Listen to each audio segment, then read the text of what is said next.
FM. Pacifique FM vous souhaite une agréable après-midi. Pacifique FM. Comme je vous l'ai dit, on s'en va avec Andy. On est mercredi. Et ça oui. sonne bien. Et oui, Wallace, salut Wallace. Salut, ça va bien? Ça va super, je suis hyper content d'être sur Pacifique FM, Wallace. Ouais, alors on va rester un petit peu dans le même coin que la dernière fois. C'est quand même des milliers de kilomètres plus loin. Voilà, on va rester dans le Pacifique. Mais c'est de l'autre côté. C'est complètement de l'autre côté. Alors souvenez-vous les auditeurs, donc la dernière émission on était en Nouvelle-Zélande. Et Wallace, on va traverser le Pacifique et on va aller découvrir les îles Marquises. Ça dit quelque chose tout ça, hein? Je pense, le nom doit sonner dans les oreilles de nos auditeurs. Ils doivent se dire qu'est-ce qu'il y a là-bas? Des îles près de Tahiti, ça doit être superbe ça. Eh bien, notre ami Jacques Brel en a déjà parlé ici. Et aujourd'hui, tu es là avec non pas Hélène, mais Thérèse. Désolé, Thérèse. Exactement. Bonjour. Alors, on est avec Thérèse des Mad Bugs. Et Thérèse nous revient justement des Marquises. Elle était là-bas il y a 2 semaines tout au plus. Salut Thérèse. Bonjour Andy, bonjour Wallace et bonjour tous les auditeurs. Ravi d'être parmi vous. Nous aussi. Tu ramènes un peu de soleil parce qu'ici il vient de pleuvoir. Oui, malheureusement, là on ne sait pas le mettre en bocal, c'est dommage. Mais on a le soleil dans notre cœur. Donc... Absolument. Ouais. Donc... Est-ce qu'il pleut de temps en temps, Marquise? Oui. Nous avons eu 2 jours et demi de pluie pour l'équivalent de 3 semaines de voyage, de séjour en tout cas. Et il faut dire qu'il pleut assez souvent la nuit. Ah mais c'est pratique. Oui, très pratique. Et le jour, j'imagine, une bonne température. Ah oui, 32 degrés, Wow. de façon assez stable, voilà. Fantastique, on va pouvoir profiter de tout ça pendant 1 heure. Quel rêve, Wallace. Qu'il pleuve ou qu'il ne pleuve pas, de toute façon, la température est là, donc on sèche très rapidement, même si on a été complètement mouillé, trempé. Ça. Alors Thérèse, tu es quand même un petit peu habituée au voyage parce que tu as eu l'occasion déjà de découvrir l'île de la Réunion, également la Nouvelle-Zélande, donc cette île dont on a parlé justement la dernière émission. Et pour moi c'est facile, c'est l'occasion de faire un petit fil rouge très rapide par rapport à ce pays fantastique. Souvenez-vous les auditeurs, donc Mélanie était venue nous parler de son séjour de 6 mois là-bas sur cette superbe île. Alors Thérèse, Andy, Oui. attends, avant de s'envoler dans les îles, j'aimerais bien savoir, Thérèse, d'où elle nous vient aussi. D'où je viens d'un petit village pas très loin, à 10 km d'ici, et puis bon, dans l'entité d'Antoine. Elle a troqué la poussière d'Antoine pour le soleil du... Voilà, des le îles. sable. Le sable, Oui, ouh, oui. c'est pas mal ça. C'est pas mal. Et comment ça se fait qu'elle voyage, Thérèse? Ah ben, mon mari et moi aimons ça, et puis on a toujours des projets assez lointains, parce que d'une part, moi j'adore l'avion. À la limite, je devrais gagner un lot si on m'offrait le tour du monde, rien que des aéroports, ben, je serais heureuse, même sans visiter. Monter, descendre, c'est chouette, c'est gai. Ah bah c'est génial, super. Donc ici j'ai été servie, voilà. Et pour aller aux Marquises, Oui. on atterrit où? Eh bien, nous sommes obligés d'atterrir à Tahiti. Ah oui, c'est au sud-ouest des Marquises. Ouais. C'est pour mieux faire. Et voilà. après, en bateau ou en avion? Oui, alors, bien entendu, on a le choix entre l'avion et le bateau, mais évidemment, comme on n'y a passé que 3 semaines, l'avion était quand même mieux adapté que le bateau. Ça prenait trop de temps, le bateau. Dommage. Belle expérience aussi, mais trop court. Mais il faut quand même dire, le bateau, tu as quand même eu l'occasion de le voir.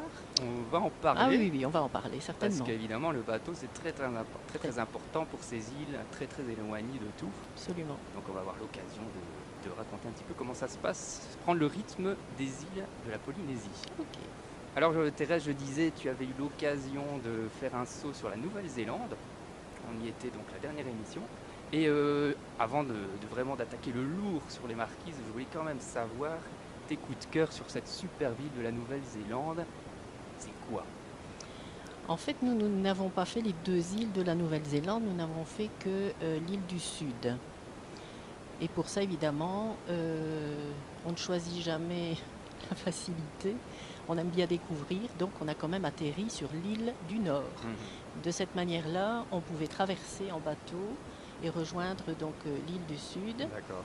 Et là, on a pris un train, le D'accord. Trans-Coastal Train, un train tout à fait particulier qui nous permet d'aller près des côtes, en tout cas plus près des côtes que si on était en voiture par exemple. D'accord. Ah, donc Mélanie nous en a parlé très brièvement aussi la dernière fois. Et c'est vrai que c'était aussi un coup de cœur. Alors semble-t-il, c'est vrai que ça vaut vraiment le fait. coup. Donc pour situer, on est en face de Wellington, la capitale du pays. Et donc en face, vous avez la ville de Picton. Et donc on prend le train touristique pour aller jusqu'à Christchurch, c'est bien ça? Christchurch pour certains. Voilà.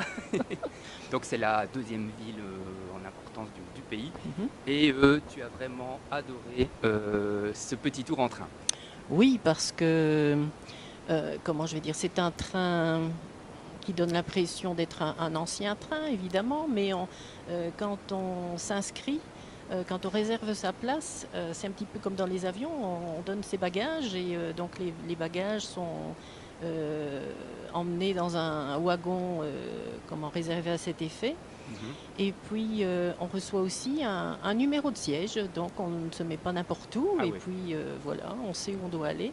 Ah, ça, Il y a des wagons sans vitres, voilà, panoramique. voilà, J'imagine et on que voit ça- des paysages formidables. Formidable. Oui. Et on Wow. peut même s'arrêter à plusieurs endroits, le temps de prendre la température. D'accord. Donc très là, bien, on très est bien. vraiment sur la ligne de chemin de fer qui va de Picton à Christchurch. Ouais. Double conseil des invités ici sur Pacifique. Donc si vous allez sur la Nouvelle-Zélande, À à ne faire. pas rater, Trans-Coastal Train. Voilà, alors j'embraye directement sur ton deuxième coup de cœur. Tu m'as parlé d'une grotte, la grotte de Te Anau, c'est bien ça? Alors, on a évoqué très vite, mais pas en détail la dernière fois. Donc, c'est une Si. grotte avec la particularité, justement, on sait y voir des lucioles dans la nuit. En fait, ce sont des verres à soie qui illuminent le plafond de la grotte. Donc, on y entre dans le noir, complètement dans le noir, un petit peu lugubre, parce qu'en plus, on entend les craquements des bateaux sur l'eau. On se dit, on va peut-être passer au-dessus, par-dessus bord, et puis. Ah, on visite ça juste sur une barque, en fait, c'est Ah ça? oui, oui, oui, Ah oui, oui, tout à d'accord. fait, tout à fait. Donc on est introduit là dans le noir et puis à un moment donné, on découvre tous ces mini néons. Il doit en avoir des milliers, Ah des oui, milliers. oui, oui, Ça oui, va être c'est magique. très beau, c'est Ah. très beau. Magique. Alors, pour situer, on est dans le sud-ouest de l'île du Sud, en Nouvelle-Zélande, donc dans le nord d'un parc national qui s'appelle le Fiordland National Park. Et donc, deuxième coup de cœur, deuxième magie à faire également. Ben oui, si Mélanie est d'accord, pas de souci. Alors, tu m'as parlé aussi également d'un autre parc, l'Arthur Pass National Park. Oui, ça c'est une énorme plaine qu'il ne faut surtout pas rater non plus. Elle fait 150 km de long. Des paysages à couper le souffle. Et là, j'ai vécu une petite mésaventure. Ah. C'est que à peu près au début de ce parcours, j'ai cassé mon appareil photo. Oh là là là là. Bon, donc je ne savais pas ce qu'on allait découvrir, donc pas de problème, on a continué, et puis évidemment, vu le style de paysage, ça me crevait le cœur à tout bout de champ, et puis arrivé au bout, donc au bout de ces 150 km, la première chose à faire, c'était d'aller chercher un nouvel appareil photo, et qu'est-ce qu'on a fait? On a refait le chemin une deuxième fois, donc aller-retour, 150 et 150, rien que pour aller faire les photos. C'est dire que le paysage devait être exceptionnel. Absolument. Alors pour situer aussi, donc on est justement sur la lignée des Alpes du Sud, donc cette chaîne de montagnes qui traverse l'île du Sud. Alors évidemment, j'imagine bien avec ces montagnes. C'était magnifique. Voilà, je vois apparemment il y a une succession de cols. Je vois le plus haut col du coin, donc le mont Rolleston, 2275 mètres d'altitude. J'imagine que ça doit être vraiment, vraiment grandiose. Et les couleurs aussi, les couleurs qui diffèrent, les fleurs, enfin tout. L'eau, les couleurs de l'eau. Immanquable. Oui. Alors on file pour dernier coup de cœur avant de filer vers les Marquises. Tu as aimé aussi le petit village de Arrowtown. Oui, c'est un petit village de chasseurs d'or. D'accord. Je crois savoir qu'il est situé donc entre Wanaka et Queenstown. On en a parlé la dernière émission. Et je pense que c'est un village où justement ils ont vécu la ruée vers l'or, c'est bien ça? Oui, et en fait, ils ont actuellement, en tout cas, les petites maisons des orpailleurs sont préservées. Et donc, peut-être que ça ne se passe qu'au niveau des façades, ça je n'en sais rien. À l'intérieur, c'est peut-être tout à fait autrement. Mais en tout cas, les façades sont préservées et on garde cette image du petit village des orpailleurs. C'est D'accord, donc on est petites dans... maisons en bois. D'accord, on est plongé dans un style du 19e. Oui, mais c'est chouette, comme dans les westerns. Comme dans les westerns. Ouais, mais avec des couleurs, c'est Waouh, beau. C'est beau. fantastique. Donc ça, c'est on peut dire un village, petit village de Harrowtown. Mhm. Alors on file hein, pour vraiment après faire notre saut de puce vers les îles. Donc tu es passé également sur Greymouth, donc c'est une ville importante sur la côte ouest. Et là, la particularité, c'est un peu le point commun avec les Marquises, on y arrive. Tu as découvert des empilements de pierres. Oui, le long de l'eau. Raconte-nous un petit peu. Le long de l'eau, il y avait toute une série d'empilements de pierres et finalement, comme il n'y a pas beaucoup de monde là-bas, donc on n'a vu personne. Et on est revenu avec nos questions sans réponse, évidemment. Ici en Europe, donc. En Europe. Et bon, bah, ça fait 5 ans, je crois, qu'on est allé là-bas. Donc pendant 5 ans, on n'a toujours pas trouvé de réponse à notre question. Et puis, bizarrement, en allant ici aux Marquises, eh bien, on a retrouvé quelques-uns de ces empilements.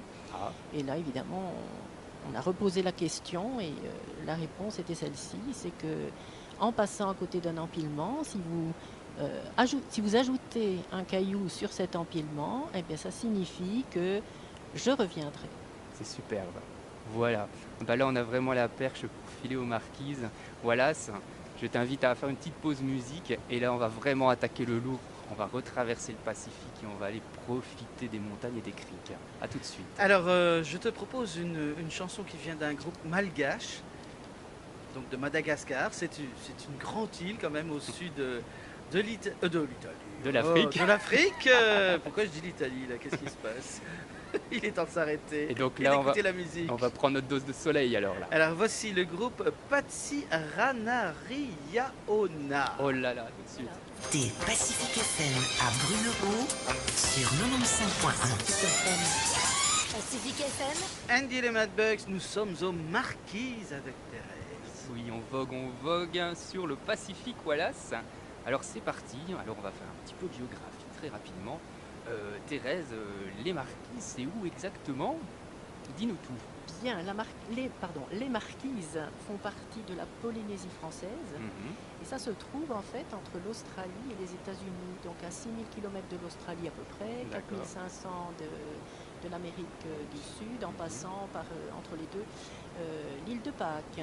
L'île de Pâques. Ouais, Alors, donc, on est vraiment isolé alors. Ce sont des îles volcaniques. Hein. Ce sont des îles volcaniques et alors en fait la Polynésie française représente représente 178 îles rassemblées en 5 archipels.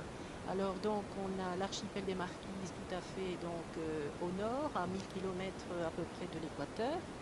Puis juste en dessous on a l'archipel des Tuamotu. En dessous sur la gauche on a l'archipel des îles de la Société. C'est là où justement il y a Tahiti et Bora Bora. Là tout le monde connaît. Voilà. Et ensuite à droite vous avez les îles Cambier qu'on ne connaît pas tellement. Et puis encore en dessous, le dernier archipel, le 5e, c'est l'archipel des îles australes. Wow. Voilà. Juste le nom fait rêver déjà. Alors juste à côté, on a la faille des Marquises aussi, dans l'océan. Oui. Il y a une faille de la Terre. C'est vrai, oui. Ça doit bouger de temps en temps là-bas. On ne l'a pas senti, mais bon, en tout cas, de temps en temps, je disais l'autre jour, c'est vrai que dans les odeurs, c'est une île très, très, très odorante. C'est très vrai volcanique. Mais de temps en temps, il me semblait sentir un peu de soufre. Ah ouais. Alors les Marquises, c'est 12 îles, je pense. C'est 12 îles, dont 6 habitées, et les Marquises, pour les Marquisiens, avec leur langue, c'est Enua Enata, c'est-à-dire la terre des hommes. D'accord, donc ils ont leur langue locale. Oui, Et alors, ils parlent français aussi aussi, également. heureusement. voilà. Heureusement, parce que sinon on n'y comprend absolument rien. Il y a une chaîne réservée donc à la langue marquisienne, on n'y comprend absolument. D'accord, c'est exotique tout ça. Alors, dans l'archipel, je pense, on a 2 îles vraiment plus importantes que les autres. Oui, Nukuiva et Ivaoa. D'accord, donc Nukuiva, c'est vraiment la capitale, c'est le chef-lieu. Hein. Mais c'est la capitale administrative en tout cas. D'accord. des Marquises. D'accord. Donc là, on a plus ou moins 3000 habitants, évidemment, c'est tout petit. Et alors, on a Ivaoa. Il faut avouer qu'on va faire vraiment un saut de puce sur cette île. Ah, là, on a vraiment choisi cette île. Là, il y a 2400 habitants, plus ou moins. Oui, Et évidemment, c'est l'île de Brel. de Brel et de Gauguin. Et Gauguin, c'est vrai, Voilà. j'ai oublié Gauguin. Et donc, tu as eu l'occasion vraiment de pouvoir profiter de cette île et de pouvoir gambader, vraiment de rejoindre et de goûter ce côté authentique. Ah oui, c'est Euh, très sauvage, c'est très mystérieux, c'est un autre monde. D'accord. J'imagine c'est un autre lieu si on compare par rapport à Tahiti où j'imagine que c'est très très touristique, Bora Bora, tout près, hein, Tahiti, donc on est à 1600 km, et puis j'imagine là c'est pas du tout la même chose. On est vraiment dans le côté sauvage, le côté crique, plage, montagne, on baigne vraiment là-dedans. Donc c'est pas le même style de vacances que à Tahiti. Absolument pas, mais bon, ça a son grand charme, surtout quand on peut y rester quelques semaines et voir comment l'île fonctionne et comment les habitants fonctionnent aussi. D'accord.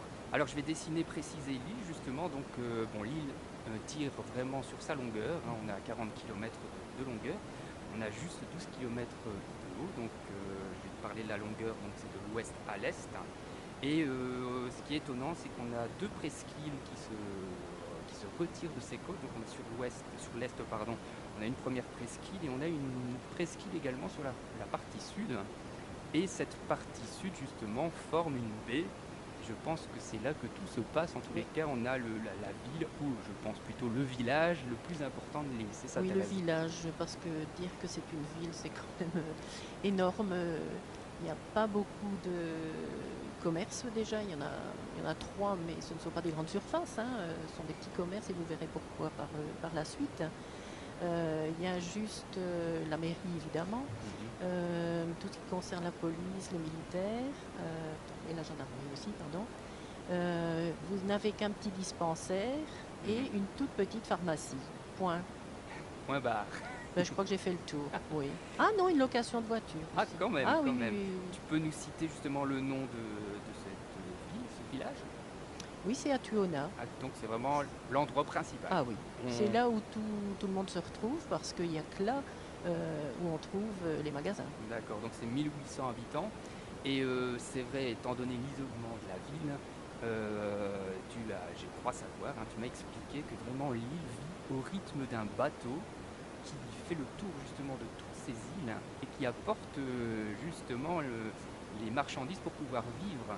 Tu as eu l'occasion de découvrir ce bateau, je pense. Oui, la Nuit 3. En fait, je l'avais déjà découvert à la télévision dans un documentaire et puis j'ai eu la chance de pouvoir vivre l'arrivée de ce bateau et toute l'effervescence autour de ce bateau parce que finalement, le jour où le bateau vient, il ne vient que toutes les 3 semaines. Quand le bateau arrive, ben, tout tourne autour de ce bateau pour toute la journée. D'accord. Les habitants se rassemblent au port. Mhm. Et donc déjà la veille, ils ont, comment je vais dire, ils ont remis tout ce qu'ils avaient envie de charger dans ce bateau pour les expédier ailleurs. Ah oui, ils expédient aussi. Voilà. Je pense donc par exemple s'ils ont un problème à leur voiture, donc évidemment il faut des pièces de rechange, on doit renvoyer la voiture. Absolument, absolument. Et ça, je ne sais pas si on s'imagine par ici ce que ça représente parce que Tahiti, c'est quand même à 1500 km. Donc La voiture est partie pendant 6 mois. c'est peut-être pas pendant 6 mois, je n'en sais rien, mais un certain temps. C'est impressionnant. Un certain temps. Et Vraiment. alors le coût, évidemment, hein. Ah, j'imagine. Et donc ce bateau fait le tour d'une bonne dizaine d'îles. Il revient toutes les 3 semaines. 3 semaines. Alors évidemment, quand ce bateau arrive, il ravitaille les magasins dont j'ai parlé précédemment, Mhm.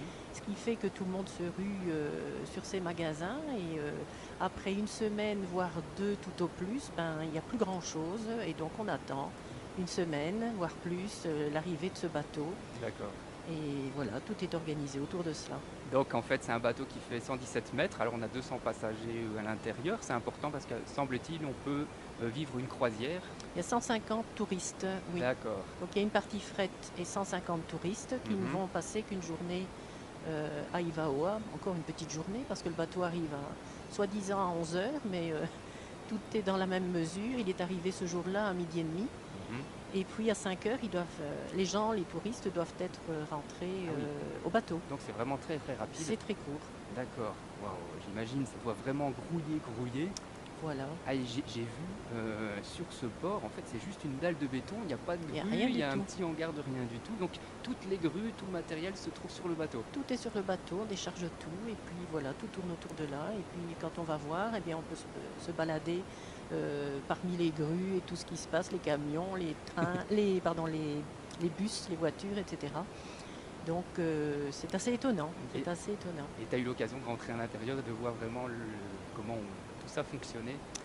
Ben, déjà, on a été très très privilégiés parce que la personne chez qui on était hébergé nous a amenés sur le port quand le bateau devait arriver. Donc on a attendu le fameux bateau. Donc on a commencé à voir le déchargement des passagers. Et puis là, le propriétaire nous a repris. Il nous a conduits au restaurant où les gens devaient être amenés, les touristes. Et donc finalement, on était là les premiers pour les accueillir quelque part. D'accord. Et puis après ce repas, on est allé dans le village pour voir comment ça fonctionnait. On voyait tous ces 4x4 camions, etc., ramener de la marchandise. C'est ça. Il y a, je pense, que des 4x4, évidemment, vu le relief de l'île. Pas que, mais c'est indispensable. D'accord. Alors évidemment, et c'est vrai, j'imagine, avec le réseau routier, parce que donc de mémoire, on a juste une route qui va du sud au nord. Et donc à partir du centre de l'île, on a une deuxième route, c'est la dernière, qui va jusqu'à l'ouest. Et après, c'est des pistes. C'est tout ce qu'il y a. Oui, il n'y a pas des routes partout. Disons que la personne qui nous a hébergés, encore une fois, a commencé à construire les routes, Ah oui. donc dans les années 70. Donc en fait, elle était très enthousiaste de parler de tout ça aussi, donc c'était très intéressant. C'est elle qui a décidé quelque part de la direction que prendraient ces routes aussi. C'est à peu près aussi l'époque où Jacques Brel est arrivé, donc lui a connu cette île sans route quasi. D'accord. Et donc on a construit en fonction des subventions qu'on a pu octroyer venant de la France. Mais maintenant, il reste beaucoup de pistes. D'accord. Quand on a des sous, quand on reçoit des sous de Tahiti, on fait 500 mètres, 1 kilomètre, et puis Et on voilà, s'adapte. on s'adapte. Je précise juste un instant sur l'île. Donc on a la ville que tu as énoncée, donc Atuona, c'est ça. Et alors on a également 3 hameaux, je pense on peut dire ça. Oui, Ou si on veut essayer de dessiner dans sa tête l'île. Oui. Donc on 3 a, petits villages, mais très Voilà, plutôt donc- hameaux, oui. on a Poimo, c'est comme ça. Poimo. D'accord. Donc ça c'est plus sur l'est. On va en parler tout à l'heure. On a Anaïapa. Oui. Ça, on est vraiment dans le nord. Oui. Et dans le sud, on a Taoa. Taoa. Ouais, j'aime bien les noms. Donc, comme ça, on a un petit peu placé, on a une petite idée de l'île. Wallace, je t'invite à faire une petite pause. Et après, on va vraiment parler de nos coups de cœur, paysages, etc. de la ville, pardon, avec Thérèse. Mais je vous propose d'aller dans une autre île. On fait le tour des îles en ce moment. Une île toute verte aussi. Elle se définit verte, l'Irlande. Pacific FM. On est toujours dans BYP avec les Mad Bugs aux îles Marquises qu'on est occupé de découvrir. C'est vrai, voilà. ça- C'est vraiment pas très habité. Hein. Ah, pas du tout. Alors là, on est sur le bateau. Mais Thérèse, je pense que tu es arrivée en avion. Et j'ai vu que l'aéroport est situé justement à peu près dans le centre de l'île. Donc j'imagine que ton premier contact a été depuis les airs. Et tu as découvert en quelque sorte l'île depuis ton avion. J'imagine que c'était Et oui, fantastique. avec un énorme aéroport, vous imaginez bien, un tout petit aéroport, et d'ailleurs qui porte le nom de Jacques Brel, aéroport Jacques Brel. Et donc c'est assez émouvant dans un premier temps, parce que forcément, pour nous Belges, forcément ça a une signification. Et donc c'est un tout petit aéroport sans éclairage, donc imaginez un petit peu, les avions ne peuvent atterrir que le jour. Waouh. Ah, il y a quand même 2 pistes. Il y a quand même 2 pistes. Tout n'est pas perdu hein, quand Il y en a même. plus qu'à Maubray. Alors tu arrives sur l'île, évidemment avec le réseau routier qui n'est pas très important. Tu m'as dit que tu as vraiment eu un coup de cœur le premier jour. Tu as eu l'occasion de faire les premières traversées en 4x4 et ça t'a marqué. Ah oui, la première grande traversée, ça a été une traversée d'une journée complète, en compagnie justement de notre Jean, le propriétaire du bungalow où on se trouvait. C'est une rencontre, ça. C'est vraiment une rencontre, une belle personne. On sent vraiment qu'en allant sur place, on doit vraiment être ouvert par rapport aux gens, on doit vraiment être en contact pour vraiment sentir la ville.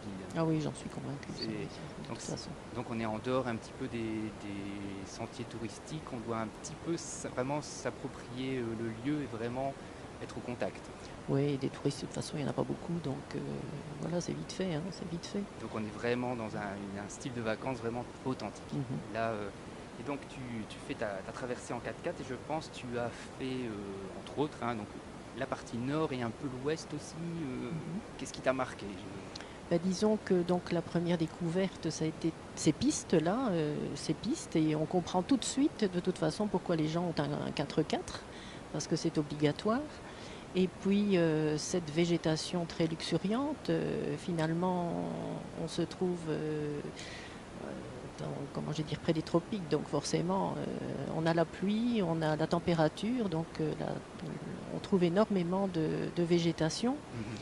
Des bois nobles aussi parfois, comment je vais dire, On a le bois de le bois de Santal. Santal. Oui. Le bois de Santal est assez représenté là. Mhm. Bon, et d'autres bois nobles aussi, mais enfin, donc ça c'est quand même un arbre important. Là, on est, je pense, surtout dans la zone nord de la ville. Tu m'as parlé aussi des derniers arbres à coton. Oui, on a rencontré quelques pieds de coton, et donc d'après Jean, il s'agirait des derniers. D'accord. Il fut un temps, les Marquisiens Mhm. récoltaient ce coton, mais ici ça s'est perdu, et donc voilà, on avait juste les derniers pieds. Donc là, on est vraiment sur de la végétation. Alors évidemment, l'île, c'est aussi des criques, des plages. Ah ben oui, bien sûr, mais pas de sable blanc. Ah, très peu.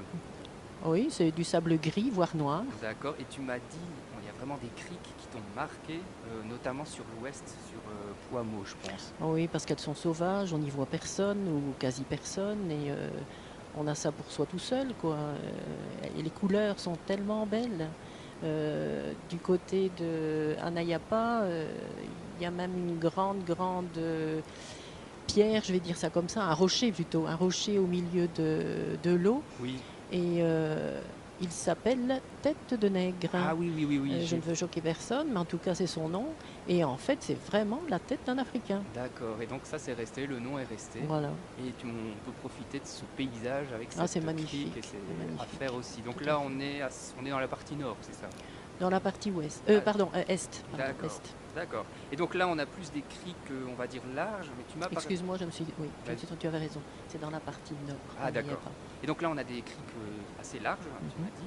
Et on a aussi, dans le sud, c'est aussi des criques, mais plus avec du charme, plus petites, hein. Et ça t'a marqué aussi, ça? Ben, en fait, des criques, il y en a plein parce que l'île est très découpée. Mais alors, en plus de ces découpages de grandes criques, on va dire, il y a toute cette dentelle de mini-criques qui sont très charmantes, quoi.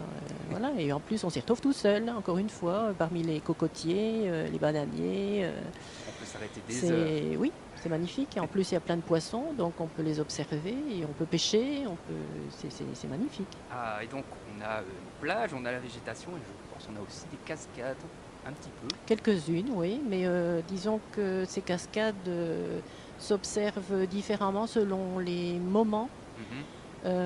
Parce que parfois, ben, en fonction des pluies, ces cascades Elles comment, deviennent importantes ou oui, diminuent. voilà. Tant qu'on reste à l'eau, il y a l'eau courante dans le village. Ça, ça fait partie de ce que je disais tout à l'heure. On est dans un autre monde. Alors l'eau, d'abord, en tant que touriste, il n'est pas question de la boire. En plus, le matin, en fonction des pluies, il se peut que tout soit bouché et donc voilà, on n'a plus d'eau pendant un moment.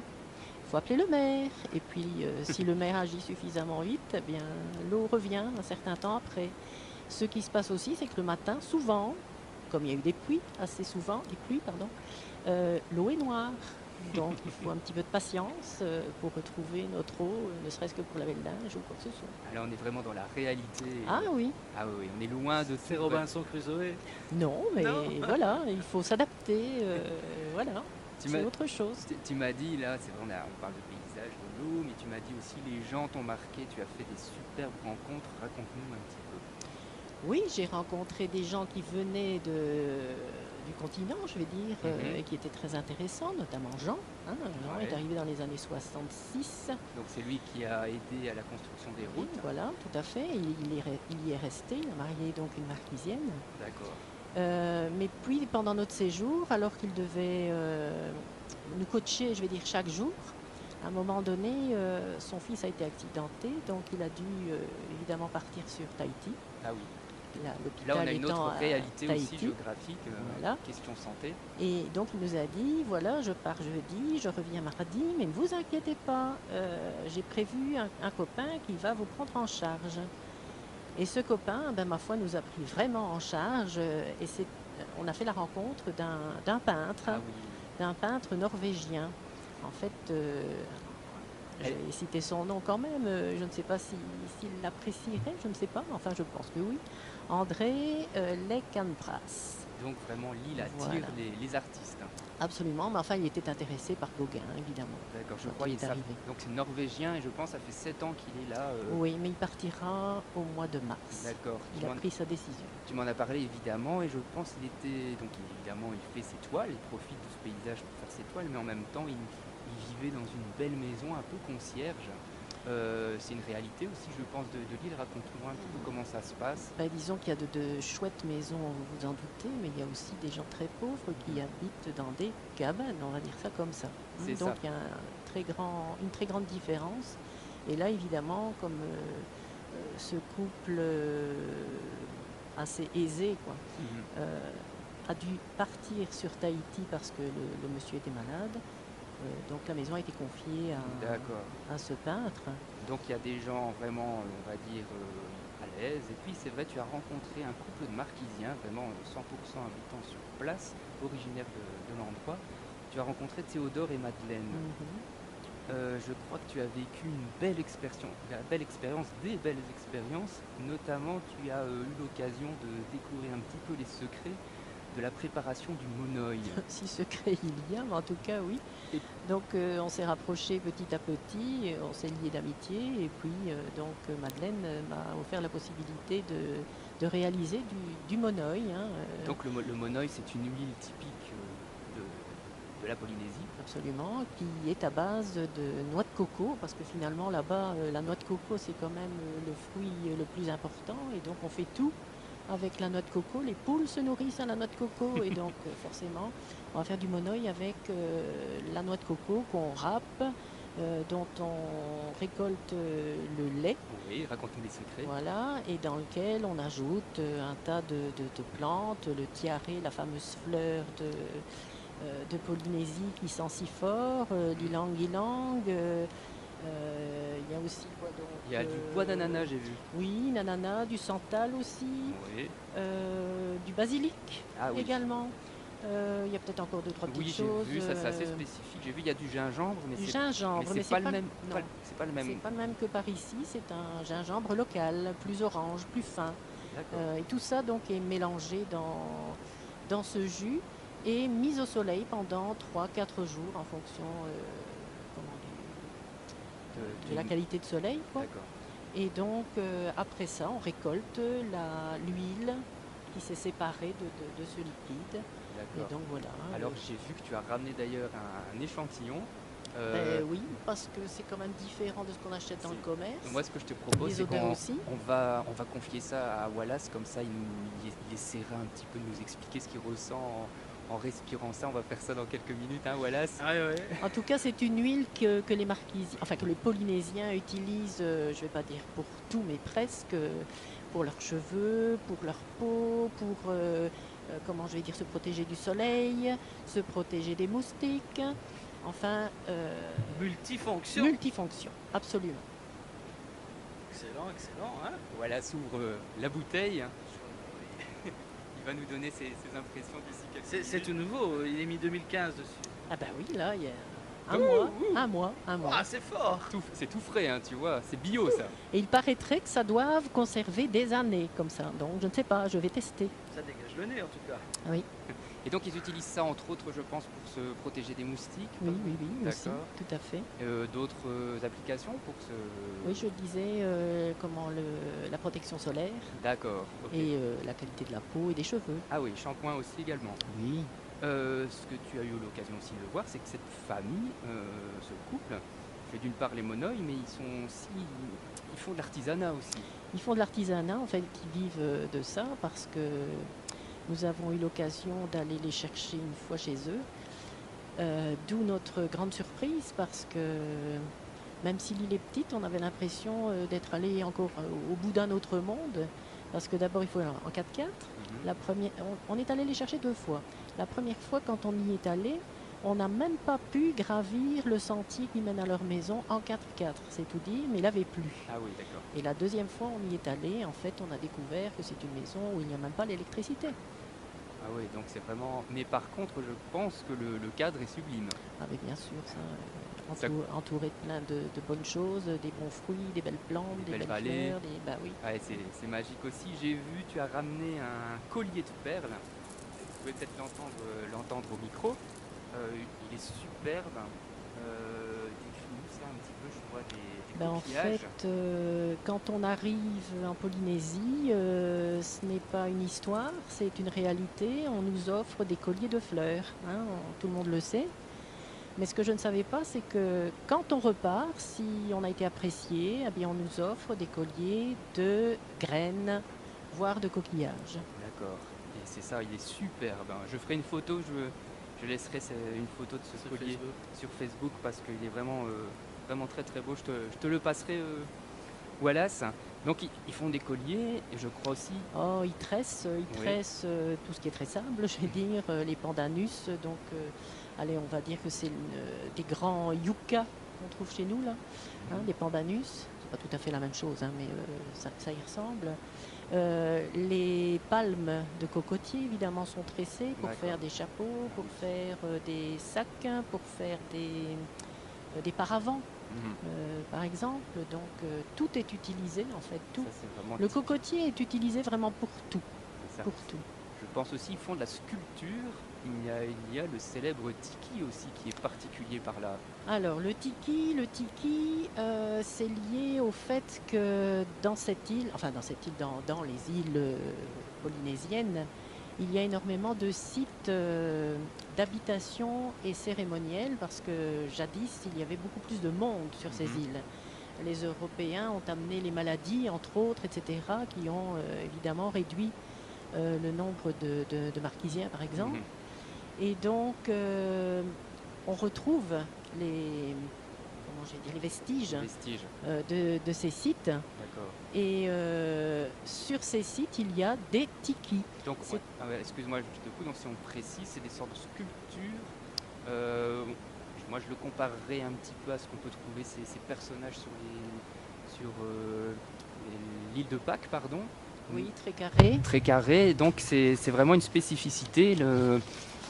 Ils font des tikis dans la pierre et aussi dans le bois.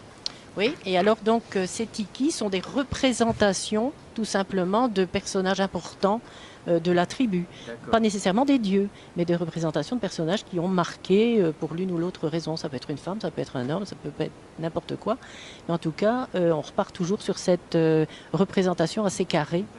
Et à Poimo, donc à l'est, on retrouve les plus grands tikis de Polynésie. Ah oui, on va en parler tout à l'heure. Je pense qu'on va faire vraiment un chapitre... Mais on est parti de quelque chose, là, je ne sais plus.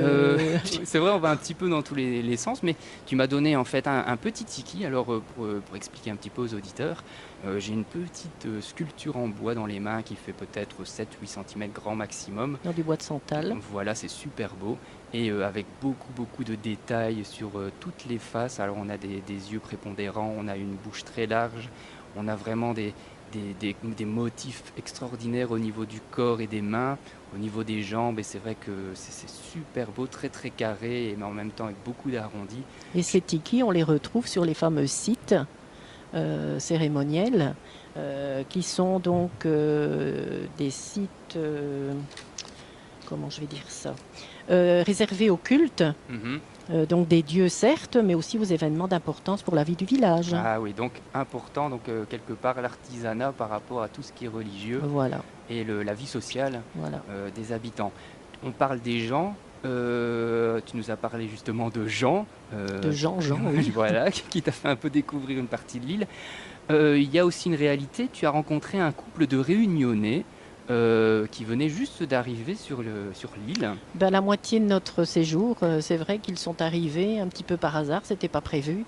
Mais encore une fois, c'est un couple qui venait s'installer 2 ans, puisque le monsieur a signé un contrat en tant qu'enseignant sur cette île, et donc il venait de la Réunion.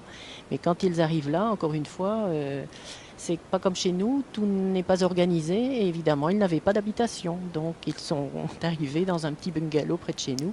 On a fait connaissance, on a passé de très bons moments ensemble.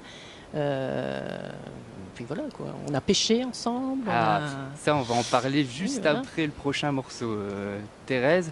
Donc là, comme ça, on a une petite découverte quelque part. On a été piqués par les moustiques ensemble. Ah, ça aussi, c'est un dossier. Il y a du monoeil, non? Oui, mais apparemment, c'était pas suffisant pour nous. Ils sont gros les moustiques. Ils nous là aimaient trop. Ah non, non, il y en a toutes les sortes. Et ce sont les plus petits qui sont les plus mauvais.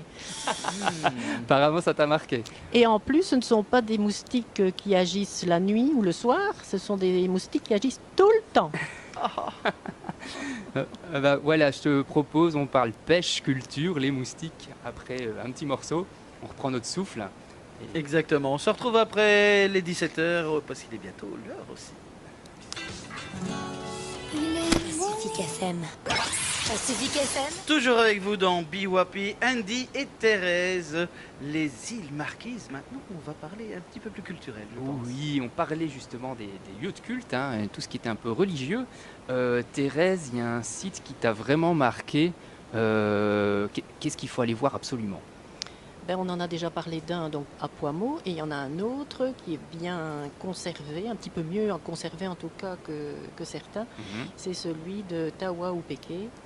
Et donc là, ça nous permet de voir comment seraient organisés ces lieux de culte, de sacrifice même parfois. Ah oui, voilà. donc il y avait Et donc on y sacrifice humain. voit des endroits où le chef de tribu se trouvait, les danseurs, les musiciens, la reine, et donc un endroit où justement une personne était victime, on va dire sacrifiée évidemment pour une fête ou l'autre. Et donc hein, on retrouve ces pierres, j'imagine qu'il doit y avoir beaucoup d'émotions dans les lieux. Ah, ben, ça fait drôle, ça fait mystérieux, et en tout cas les Marquisiens ils font attention, ils ne font pas n'importe quoi non plus, ils respectent ça malgré tout. C'est ça, donc ça c'est situé dans la partie sud de l'île. Là oui. Et il y a une chose intéressante, ça s'appelle le mât. Qu'est-ce que c'est le mât? Ben, là on ne parlera peut-être pas de site cérémoniel, mais de site d'habitation, où là on creusait une fosse et on y mettait le fruit des arbres à pain, c'est gros comme un gros pamplemousse, je vais dire, qu'on découpait en morceaux, et quand on avait rempli ça environ 1 mètre de hauteur, eh bien, on le séparait de la couche suivante avec des feuilles de cet arbre à pain. Et quand on en avait assez, quand on était arrivé en haut, ben, on remettait donc une couche de feuilles d'arbre à pain, puis des pierres, et puis de la terre. Et ça fermentait. D'accord. Et donc, ça servait de nourriture en cas de sécheresse ou autre. Et avec ça, ils préparaient... le popoy, comme ils disent, c'est à base donc de ce mât, voilà, mélange, auquel ils ajoutaient des fruits frais cuits et longuement travaillés au pilon. Voilà. Bon appétit. Voilà. Donc ça, c'est un site qui t'a marqué. Rappelle-nous le nom très rapidement de ce site-là. Tawa-Upeke. D'accord. Et donc le deuxième site qu'il faut absolument aller voir avec le plus grand tiki de la Polynésie. Poimo. D'accord. Voilà les 2 sites vraiment à pas rater. Évidemment, on n'a pas abordé Brel et Gauguin. Ben oui, parce que ça quand même, ça a été d'ailleurs notre première démarche quelque part. Quand on est arrivé sur l'île, eh bien, on s'est rendu directement au cimetière où se trouvent Brel et Gauguin. D'accord. Ils ne sont pas côte à côte, mais presque. Et donc, il se situait justement à 500 mètres de notre lieu d'habitation. Donc, c'était tout à fait naturel qu'on y aille tout de suite. D'accord. Très émouvant aussi. On a eu la possibilité de voir où il a habité, Mhm. donc sa maison. Et puis un autre endroit où il comptait s'installer, mais malheureusement la maladie l'a rattrapé. Et puis voilà, il y est resté 2 ans et demi. Mais c'était quelqu'un qui était vraiment apprécié des Marquisiens, Mhm. mais pas pour sa musique. C'est ça. Parce qu'en fait, les Marquisiens n'appréciaient même pas sa musique. Ils disaient que c'était pas assez dansant, qu'ils ne comprenaient rien à ce qu'il racontait. Donc, c'était pas ça, en fait. Donc c'était Mais- vraiment pour l'homme alors. Voilà. Et l'homme, ce qu'il recherchait, c'était justement le fait d'être anonyme quelque part. Et Il recherchait vraiment le calme là-bas. voilà. Ça, ok. Donc faut rappeler, donc il était là-bas vers 1975 et Oui. 78. En fait, il n'est pas arrivé à Ivaoa tout de suite. Il est arrivé à Nukuiva. Et là, à Nukuiva, ce qui ne lui a pas plu, c'est qu'une masse de journalistes se sont affairés autour de lui. Il est Mhm. monté dans son bateau et il a continué sa route et il est arrivé à Ivaoa. Et à Ivaoa, là, il s'est rendu à la poste. D'accord. Et là, le postier lui a demandé sa carte d'identité. Donc, il ne connaissait absolument pas. Et donc, là, il s'est dit, ben voilà, ici, je suis un anonyme. C'est ici que je vais m'installer. Voilà, donc je serai tranquille. Mhm. Donc là, il y a un espace Brel, il y a un musée, Oui. donc il y a la tombe. C'est les Oui. 3 choses aussi à Et dans voir. son espace, il y a son avion. Ah oui, ça c'est intéressant parce que donc Brel avait d'une part acheté un bateau, hein, donc il était parti d'Europe pour aller rejoindre l'île. C'est vrai qu'il y a eu une histoire très belle hein, où le bateau a été racheté par la suite après sa mort. Le bateau a été retrouvé en mauvais état justement en Nouvelle-Zélande, sur les côtes de l'Ouest. On en a parlé à la dernière émission. Et il a revendu ce bateau et il a acheté un avion. Oui, il a pris des cours et puis, comment j'ai dit, il a aidé les Marquisiens énormément avec cet avion parce que bon, bah, les pauvres, de temps en temps, devaient être amenés à Tahiti, ne serait-ce que pour des questions de santé. Et puis, bon, ben voilà, c'était. Et, Il est très très bien vu. donc tu as eu l'occasion de voir cet avion qu'on appelait Jojo justement. Jojo. Je pense que cet avion a des couleurs justement noir, jaune, rouge. Mhm. Donc Cocorico pour la Belgique un petit Mhm. peu. Qu'est-ce que tu as ressenti justement en arrivant sur place? J'imagine qu'on parle un petit peu musique aussi dans cet espace. Ben, toutes les chansons tournent sans arrêt, en boucle. Mhm. Ça, c'est déjà l'atmosphère de départ. Et puis, on a tout un tas de panneaux avec des petits bouts de chansons. Et alors, donc, comme on voit cet avion, là, on s'imagine un petit peu sa vie. C'est émouvant, c'est émouvant. Cet avion a été restauré. Oui. D'accord. Donc après la mort, il a été un peu parqué et il a été en mauvais état, mais il a été restauré fort de heureusement. justesse, parce qu'il devait faire l'objet d'un exercice d'incendie. C'est vrai. À ce moment-là, ça aurait été terminé. Il y a une très belle histoire de bénévoles justement par rapport à la restauration de cet avion. Et tu peux également aller voir la tombe de Brel qui est très proche de Atu-Ona. Oui, elle est à Atuona, de D'accord. toute façon, avec une vue imprenable sur la mer. Donc, ça correspond bien à ce qu'il attendait, quelque part. Et évidemment, j'aime pas trop parler de ce détail-là, mais j'imagine que cette tombe est vraiment à l'image du personnage. J'imagine Très simple, très simple. très très simple. D'accord. Ça doit être vraiment être émouvant. Et juste à ses côtés, un petit peu plus haut, eh bien, donc, il y a la tombe de Gauguin. De Donc, Paul Gauguin. Gauguin et Brel ont passé 2 ans et demi donc, à Ivaoa. Et Brel n'est pas mort à Ivaoa, mais il avait demandé d'être ramené donc, à Ivaoa, tandis que Gauguin, lui, est mort à Ivaoa. D'accord. Alors Paul Gauguin, c'est vraiment un peintre marquant du 19e siècle. Il arrive vers 1901 et donc il va disparaître, décédé en 1903. On s'est retrouvé son atelier. Ah oui, oui, Sa maison la aussi. maison du Jouir, hein, Oui. elle est appelée comme ça, avec son atelier, son puits, parce que c'est lui qui a installé le premier puits sur l'île. Ah oui, c'est marquant ça. Et alors ce qui est assez marrant, c'est que de son atelier qui est à l'étage, Mhm. on peut ouvrir la fenêtre. Et d'ailleurs, lui ouvrait sa fenêtre, passait une perche avec de l'absinthe, par exemple, qu'il mettait rafraîchir dans son puits. Et puis quand il en avait besoin, il montait la perche. Évidemment, maison qui a un très très bel escalier en bois qui monte justement à cet atelier. Beaucoup d'émotions également, Ah oui, oui. j'imagine. C'est vrai que moi j'aime assez bien parce que ces peintures sont très très colorées, avec évidemment les personnages. Jaune, oui.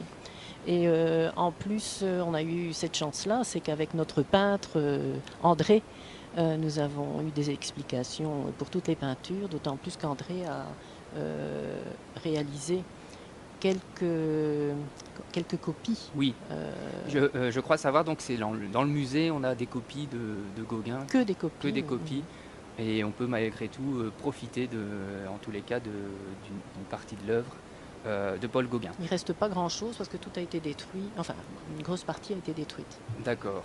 Je pense aussi, évidemment, quand Gauguin disparaît, c'était plus conflictuel avec la population, si on compare par rapport à Brel.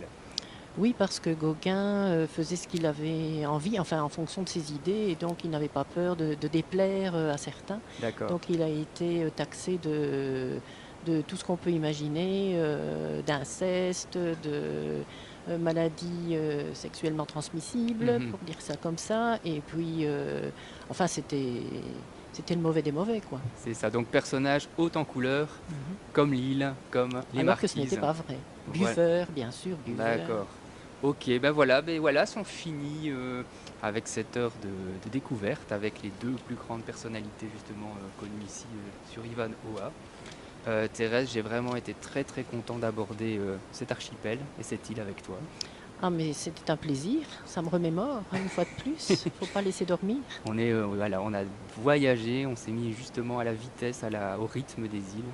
Et après la Nouvelle-Zélande, ben voilà, quel plaisir. Merci de m'avoir accueilli. Avec grand plaisir, Wallace, voilà. C'était un plaisir aussi, naturellement. On quitte l'océan Pacifique pour revenir sur Pacifique. Ben oui, alors je vous ai choisi Jacques Brel, mais quelque chose de pas très loin quand même, Amsterdam. Ouais, allez, je donne rendez-vous de toute façon à une prochaine émission. Faites un petit tour sur notre site internet, il y a plein de photos, plein de nouveautés. 3x madbugsforfun.org et sur Facebook aussi, il y a de l'actualité musique. À très vite. Allez, salut à tous.